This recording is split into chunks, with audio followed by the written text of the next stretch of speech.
2018, the Inspector General for Health and Human Services published a survey. They did a survey for 3 years, 2014, 15, and 16.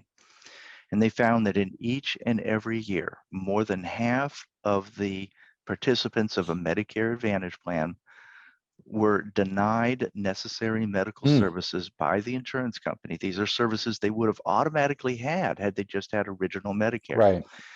And through an analysis of the appeals process and how many were accepted on appeal, et cetera, it was the determination that the denial of benefits is basically a line item to increase profits from the insurance company.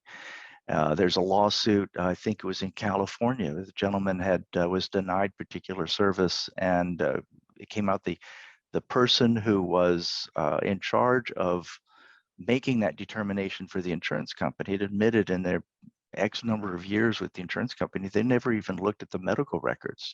Like their medical director or something? Is that?